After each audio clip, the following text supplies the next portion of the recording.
Process के बारे में पढ़ने वाले हैं कि लाइफ प्रोसेस क्या है और इसके लिए हमें कौन कौन से टर्म है जो करने पड़ते हैं जिससे पता चलता है कि हम जीवित हैं या फिर हम जीवित नहीं हैं। तो ये हम स्टार्ट करें ना टॉपिक को, इससे पहले हम थोड़ा सा फ्लैशबैक में जाते हैं कि हमने बचपन में क्या पढ़ा था। तो आपको याद होगा कि हमने बचपन में लिविंग थिंग्स और नॉन लिविंग थिंग्स के बारे में पढ़ा था कि सजीव किसे कहते हैं और निर्जीव किसे कहते हैं। तो हम जल्दी जल्दी इसको कवर करते हैं कि आप देखो कि जो इंसान या फिर कुछ भी जो पोषण कर रहा है यानी खाना खा रहा है वो जिंदा है, जो श्वास ले रहा है वो जिंदा है, जिसमें वृद्धि हो रही है, जो अपने जगह को चेंज कर रहा है, मतलब बहुत सारी ऐसी क्वालिटीज होती है जिससे पता चल जाता है कि हाँ ये चीज़ क्या है, ये जीवित है और ये चीज़ नॉन लिविंग थिंग्स है यानी निर्जीव है।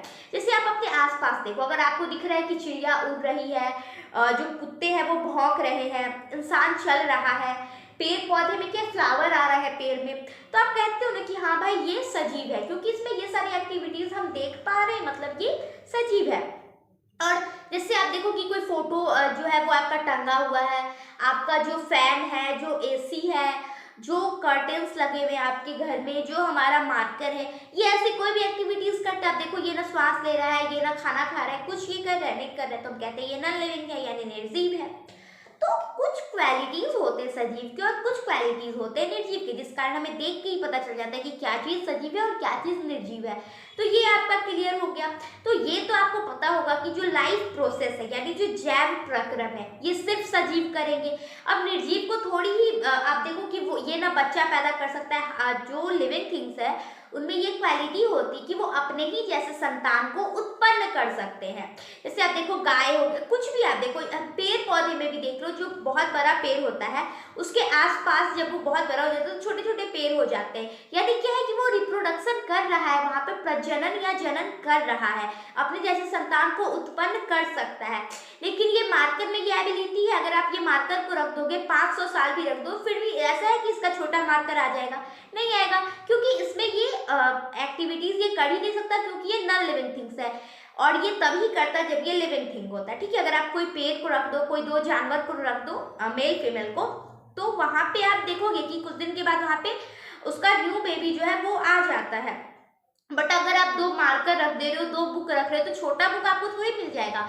तो ये कुछ एक्टिविटीज आपको समझ में आ रहा है। तो अब देखो कि हम सजीव की ही बात करेंगे क्योंकि जो एक्टिविटीज है वो निर्जीव तो करेगा नहीं, तो यहीं से निर्जीव हट गया।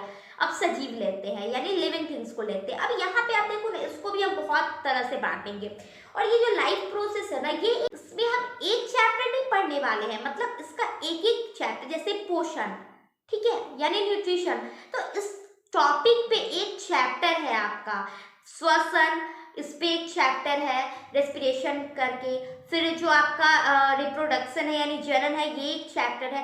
तो एक एक चीज जो है इसको चैप्टर बना के हमें पढ़ना पड़ता है। तो हम यहाँ पे लाइफ प्रोसेस को ही पढ़ेंगे।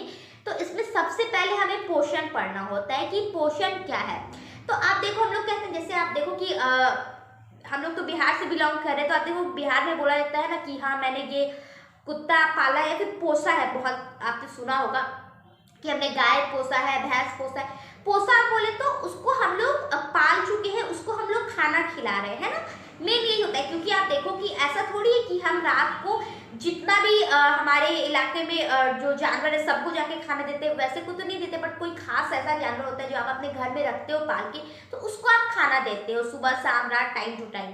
तो हम उसे कहते हैं कि हम उसको पोषण दे रहे हैं यानी उसको न्यूट्रिशन दे रहे हैं। तो आपको ये समझ में आ गया कि पोषण दैट इज कॉल्ड खाना, ठीक है, हम उसको भोजन दे रहे हैं यानी हम उसको न्यूट्रिशन दे रहे हैं, पोषण दे रहे हैं। तो ये तो समझ में आ गया। अब एक क्वेश्चन आएगा कि पोषण हमारे लिए क्यों जरूरी है। अगर आप पोषण नहीं करेंगे तो क्या होगा, जैसे आपने देखा होगा कि हमारी जो मम्मी वगैरह होती हैं वो फास्टिंग रखती हैं, तो वो उस दिन खाना नहीं खाती, बट ऐसा थोड़ी है कि वो खाना नहीं खाती तो दिन भर सोई रहती हैं, उससे कोई काम नहीं होता है।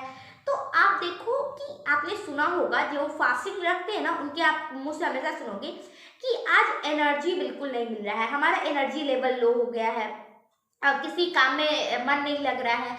तो ये जो एनर्जी है ना, यही काम करता है पोषण, यानी पोषण का मेन काम होता है कि वो हमारे बॉडी में एनर्जी को प्रोड्यूस करता है यानी ऊर्जा को बढ़ाता है। ठीक है। ऊर्जा मतलब एनर्जी, जो हम जैसे कोई काम करते हैं, आप देखो कि अगर हमें फीवर हो गया तो हम इतना जोर से बोल पाएंगे क्या, बहुत अच्छे से हम पढ़ा पाएंगे क्या, नहीं पढ़ा पाएंगे, क्योंकि हमारा एनर्जी लेवल फीवर में कम हो जाता है।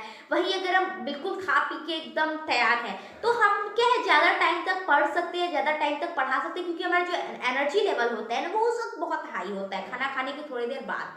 तो ये सब आप देखो कि मेन एनर्जी के लिए ही हम पोषण करते हैं। जैसे आप देखो कि आपने बहुत सारे ऐसे जीव देखे होंगे जो सिर्फ मांस मछली खाते हैं। जैसे आप देखो शेर हो गया, भेड़िया हो गया, बाघ हो गया, आपने देखा है कभी उसको रोटी चावल खाते? जरूरत ही नहीं है, क्योंकि वो वेजिटेरियन है ही नहीं, वो नॉन वेजिटेरियन है। ठीक है, नॉन वेजिटेरियन है, यानी वो मांसाहारी जीव है। और वहीं आप देख लो जो हिरन हो गया, खरगोश हो गया, ये सब क्या है कि साग खाता है, कैरेट हो गया, ये मतलब जो भी वेजीज होते हैं वही ये खाते हैं, है ना। गाय रोटी खाती है, अनाज खाती है। तो ये अलग साइड हो गया जो सिर्फ नॉनवेज खाते हैं, ये अलग साइड हो गया जो सिर्फ वेज खाते हैं। और जैसे हम लोगों को देख लो, यानी ह्यूमन बींग्स की हम बात कर रहे हैं, और खासकर कुत्ता भी जो होता है वो एक ऐसा जानवर है जो सर्वाहारी होता है, यानी वो सब कुछ खा सकता है। मांस मछली भी खाता है, आपने देखा होगा, वो मांस मछली भी खाता है और दूध रोटी भी खाता है, तो वेजिटेरियन भी हो गया वो, तो वो सब कुछ ही खाता है। तो हम लोग अलग अलग कैटेगरीज में उसको बांट रहे हैं। तो सबसे पहले अगर हम पोषण की बात करें ना, तो हमने पहले ही आपको बता दिया, खाना खाना डेट इज कॉल्ड पोषण। अब इसको हम लोग दो भाग में डिवाइड कर देते हैं, ठीक है। पहला हो गया स्वपोषण यानी ऑटोट्रॉप्स, और दूसरा हो गया परपोषण यानी हेट्रोट्रॉप्स। अब आप बोलोगे कि स्वपोषण क्या होता है, तो देखो जैसा कि इसका नाम है, या फिर आप देखो हिंदी इंग्लिश दोनों में मैं बताते चलती हूँ। स्वपोषण यानी ऑटोट्रॉपिकल न्यूट्रिशन। तो स्व, हम बोलते हैं ये काम मैं स्वयं कर लूंगी, हमने स्वयं ये किया है, तो स्वयं मतलब कि खुद ही मैंने किया है। तो स्वपोषी हम उन्हें कहेंगे जो अपना पोषण खुद कर लेते हैं, उनको किसी भी चीज की जरूरत नहीं पड़ती, और अगर वो पड़ती भी तो उस जरूरत को वो खुद पूरा करते, ना कि किसी पे डिपेंड रहते हैं, ठीक है। और दूसरा परपोषण, पर मतलब पराया, यानी वो दूसरे पे डिपेंड हो रहे हैं। तो परपोषण मतलब जो दूसरे पे डिपेंड होकर अपनी पोषण की क्रिया को करते हैं, उन्हें हम परपोषण कहते हैं। तो अब हम पहले आते हैं स्वपोषण को देखते हैं और फिर हम परपोषण में जाएंगे, ठीक है। तो स्वपोषण यानी ऑटोट्रॉपिकल, ऑटो मतलब खुद, और ट्रॉपिकल मतलब कि पोषण की जो प्रक्रिया है उसको हम लोग कहते हैं ट्रॉपिकल। तो ऑटोट्रॉपिकल में वैसे जीव आते हैं जो अपना पोषण खुद करते हैं। अब आप ये मत समझो कि हम अगर अपना खाना खुद बना रहे हैं ना तो हम भी ऑटोट्रॉप्स हो जाएंगे, तो ऐसा नहीं है। क्योंकि आप देखो कि हम खाना स्वयं बना तो सकते हैं, बट उसमें जो हम मान लो कि हम चाय बना रहे हैं, ठीक है, तो दूध हमें जानवर से चाहिए होगा, चाय पत्ती जो होता है वो पेड़ पौधे से चाहिए होगा, शुगर जो हो गया वो भी गन्ने से ही निकलता है, यानी उसके लिए भी हम पेड़ पे ही डिपेंड है। तो हम यहाँ पे भले ही हम उसको तैयार खुद करते हैं, बट वहाँ पे उस जो बेसिकली उसमें जो चीज़ लग रहा है उस सारी सामग्री के लिए तो हम डिपेंड हो रहे हैं ना। तो हम ऑटोट्रॉप्स कभी कहलाएंगे, कभी नहीं कहलाएंगे। और आप देखो कि हमें अगर हम फ्रूट खाते हैं तो हमें पेड़ पौधे से लेना पड़ता है, अगर वेजिटेबल खाते तो वो भी पेड़ पौधे से लेना पड़ता है। अगर हम मांस मछली मतलब खाते हैं, अगर मांसाहारी हैं तो हम मांस मछली खा रहे हैं, अंडा खा रहे हैं, दूध खा रहे हैं, तो इसके लिए भी हमें जानवरों पे डिपेंड होना पड़ रहा है। तो हम क्या है कि दूसरे पे डिपेंड है। लेकिन आपने कभी देखा है आपका जो पेड़ है, आपके गार्डन में जो पेड़ हो या गमले में आपने पेड़ रखा है, कभी आके आपसे बोलता है कि हमारा ये चीज़ खत्म हो गया, आप हमें दे दो? बट आपकी जो पड़ोसन है, जो आंटी है, वो आपसे मांगती होगी कि बेटा आज चाय पत्ती खत्म हो गया, आज दूध खत्म हो गया, आप दे दो। लेकिन कभी पेड़ पौधे हमसे मांगने आते, कभी नहीं मांगने आते। और हमसे ही क्या, वो किसी से मांगने नहीं जाते हैं, क्योंकि वो ऑटोट्रॉप्स होते हैं, वो अपना जो भोजन है वो स्वयं ही बना लेते हैं। जैसे आप देखो कि उनको क्या क्या चीज़ चाहिए होगा भोजन बनाने के लिए। सबसे पहले ये क्वेश्चन आएगा कि ऐसी कौन सी क्वालिटीज़ है या कौन सी ऐसी चीज़ है जो उनके पास रहती है जिस वजह से वो दूसरे पर डिपेंड नहीं होते। तो आप देखो कि पेड़ पौधे को जो उनका भोजन है ना वो बनाने के लिए मात्र 4 चीज़ चाहिए होता है। जैसे हम लोग तो बहुत कुछ खाते हैं, वो टेस्ट के लिए नहीं खाते, वो एनर्जी के लिए खाते, तो वो बस 4 चीज होता है।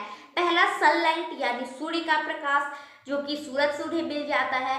दूसरा क्लोरोफिल, क्लोरोफिल उनमें पाया जाता है, मैंने आपको पढ़ाया है ऑलरेडी कि जो पत्तियों का ग्रीन कलर होता है वो क्लोरोफिल के कारण होता है, जो कि क्लोरोप्लास्ट में होता है। क्लोरोप्लास्ट एज अ पैकेट आप देख लो, और उसमें क्लोरोफिल होता है। सो क्लोरोफिल के कारण भी उसका पत्ती का कलर ग्रीन होता है, या क्लोरोप्लास्ट के कारण भी उसका कलर ग्रीन होता है। ये आप समझना कि दोनों ही ग्रीन होते हैं, मतलब दोनों सेम चीज है। अगर हम डायरेक्ट कलर की बात करें, जैसे आप कलर खरीदने जाते हो, तो ऐसा थोड़ी कि आपको हाथ में लेके हाथ में कलर दे देते हैं, वो कोई बकेट में रखते हैं, कोई पैकेट में रखते हैं। तो वैसे ही जो क्लोरोफिल है ना, वो एज अ पेंट है, ठीक है, समझो, एज अ पेंट है। और जो क्लोरोप्लास्ट है ना, वो एज अ पैकेट है, तो वो उस पैकेट में है। तो अब वो ट्रांसपेरेंट है, सो वो जो ग्रीन कलर है, वो क्लोरोप्लास्ट का भी कलर ग्रीन ही दिखता है। किसके कारण? तो क्लोरोफिल के कारण। और पत्ती जो होती है नॉर्मली, जो हम लीव्स की बात करें, वो भी ग्रीन होती है, किसके कारण? तो क्लोरोफिल के कारण। तो ये आपका क्लियर हो गया, क्लोरोफिल एंड क्लोरोप्लास्ट। तो पहला सनलाइट, दूसरा क्लोरोफिल, तीसरा वाटर, जो कि वो अर्थ से ले लेते हैं, और साथ ही जो मिनरल्स है वो भी ले लेते हैं, और चौथा हो जाता है कार्बन डाइऑक्साइड। अब आप पूछोगे कार्बन डाइऑक्साइड कहाँ से आता? तो हम लोग, आप देखो कि हम लोग ऑक्सीजन को टेक करते हैं और कार्बन डाइऑक्साइड को रिलीज करते हैं ना, और वो लोग कार्बन डाइऑक्साइड को टेक करते हैं और ऑक्सीजन को रिलीज करते हैं। आप देखो कि जब गॉड ने बनाया होगा दुनिया, तो वो बहुत ही सोच समझ के मतलब बनाए हैं कि आप सोचो दोनों ही ऑक्सीजन लेते तो फिर कैसे हो जाता है, बहुत प्रॉब्लम हो जाता है। इसलिए इन्होंने अलग ही अलग वाटर्स रखे हैं कि तुम इससे एक्सचेंज कर लेना और तुम इससे लेना, आराम से दोनों का काम चलता रहेगा। तो इस तरीके से क्या है कि उसको 4 चीज चाहिए होती, carbon dioxide, water, chlorophyll and sunlight. अब है कि ये सब चीज कहाँ से मिलता है? तो सनलाइट तो ऑब्वियस सी बात है कि वो सन से मिल जाएगा, यानी वायुमंडल से मिल जाएगा। दूसरा हो गया क्लोरोफिल, तो वो पत्ते में होता ही है। तीसरा हो गया वाटर।